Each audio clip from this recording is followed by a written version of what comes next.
The guests had gathered beneath chandeliers that glowed like captured starlight, the kind of wedding only billionaires could imagine and only fairy tales could compete with. Cameras flashed, violins whispered, and everyone spoke in hushed admiration about the groom who owned half the skyline and the bride with a smile worth empires. Then the doors of the hall opened with a sound too soft to match the storm that followed. 3 identical girls walked in, black dresses flowing, faces unreadable, like mirrors arguing with reality. The room fell silent, forks frozen in midair. No one knew who they were, but everyone felt they mattered. The bridesmaids exchanged looks. The groom's mother stiffened as if she recognized a ghost and wanted to deny it. The triplets walked together in perfect rhythm, as if time itself had rehearsed them. They were not loud, they were not rude, yet the air bent around them. "We're here for the groom," one of them said calmly, her voice trembling with power rather than fear. The bride's smile cracked. Billionaire security hesitated, confused not by threat but by resemblance. The girl's eyes were the same steel gray as the groom's. Whispers moved faster than music. Rumor had already begun before truth had even been spoken. The groom tried to laugh it off at first, the kind of laugh powerful men use when they believe nothing can touch them. "This is a private ceremony," he said, but his voice betrayed cracks. The triplets didn't move. Another girl raised a small envelope, not dramatic, not cinematic, just devastating. "We've already been touched," she replied. "By your past." Guests leaned forward, tasting scandal like perfume in the air. The bride looked at the groom, searching for reassurance, but found only calculation in his eyes. Secrets have weight, and his shoulders suddenly seemed to remember every hidden choice he had made. They told the story slowly, not to hurt but because truth sometimes must walk with dignity. Years ago, their mother had worked for the groom when he was just becoming the billionaire everyone now admired. A contract, a promise, then silence. He had vanished from her life when money became louder than love. She raised 3 daughters alone, teaching them strength instead of bitterness, truth instead of silence. But fate has a strange way of circling back to unfinished conversations. When their mother fell sick, she gave them the letters she never sent and the test results she never delivered.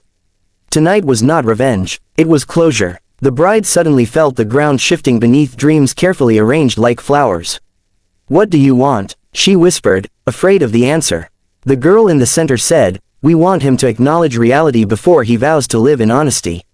It wasn't a demand for money, not blackmail, not chaos. It was a request for recognition that they existed. Guests who had come to see diamonds now saw humanity laid bare. The groom's jaw tightened. Power had prepared him for negotiations, boardrooms, scandals, but not 3 pairs of eyes that looked like his reflected conscience. He denied them first. Reflex, habit, instinct.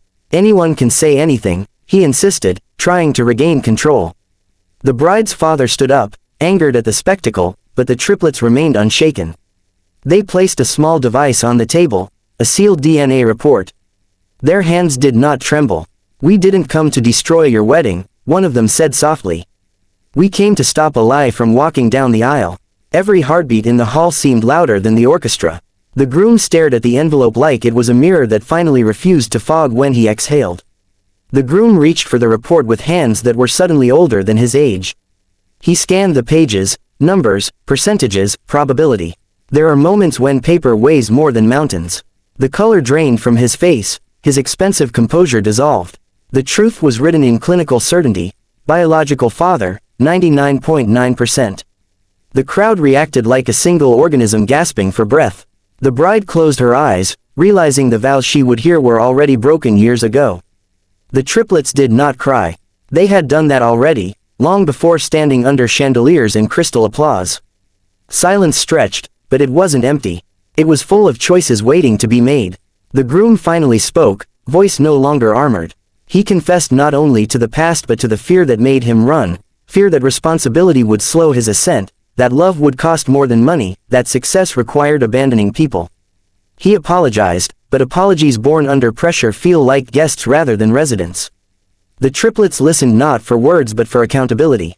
He asked if they could talk after the ceremony. They shook their heads gently. "Truth doesn't wait outside while lies get married," they said. The bride stepped forward, heart steady though shattered. She did not scream, she did something harder, she chose clarity.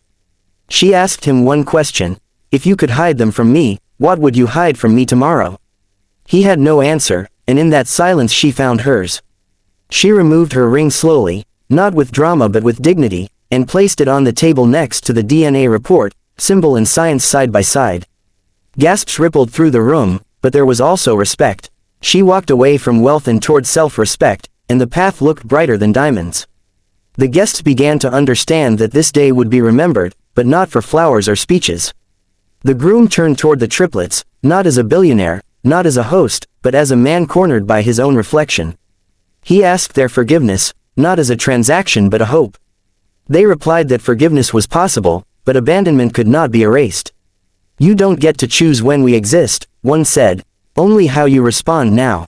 For the first time, he didn't command a room. He listened. He announced publicly, voice shaking but firm, that the report was true. He named them his daughters in front of the crowd that measured men by net worth. He said he would support them, not from guilt, but responsibility long overdue. The crowd shifted from shock to contemplation. People remembered their own hidden corners. Wealth looked fragile when held next to truth. Someone started clapping, not for scandal, but for courage meeting consequence. The bride paused at the door, heard the words, and smiled sadly. Sometimes closure is not reunion but honesty finally spoken. The triplets had not come for applause or inheritance. They had practiced this moment together, promising not to let anger define them. When he acknowledged them, the tightness around their hearts loosened. One of them whispered, "Mom would have liked this part." They did not embrace him yet. Forgiveness has steps, but something invisible softened. Reporters outside smelled headlines, but inside the hall something quieter happened. A man began learning to be a father in front of everyone who once envied him. The wedding, of course, did not continue. Flowers wilted unused, musicians packed silent instruments, and guests carried stories home like souvenirs. But the real ceremony had already taken place, the marriage between truth and consequence. The triplets walked out together the same way they had walked in, but lighter, as if gravity had finally negotiated with their hearts. The billionaire followed them, not as an owner of companies but as a beginner in humility, unsure, scared, but willing to walk. Outside, the sky held the remains of sunset like fading confetti. Camera flashes burst, questions flew, but the girls ignored them. They had faced the only audience that mattered, the man whose DNA matched their eyes. He asked if he could see them again the next day. They agreed, not because he was rich, but because he was trying. Healing doesn't arrive like a thunderclap, it arrives like dawn, slow and patient, demanding participation. Later that night, in a quiet apartment filled with photos of their mother, the triplets sat together, replaying every second. They cried, they laughed, they argued about what the future might look like. But one thing was certain, they were no longer invisible footnotes in someone else's success story. They had rewritten the ending. Somewhere across the city, a man looked at a broken wedding and realized it was actually the beginning of his true life. Not the billionaire's life, the father's.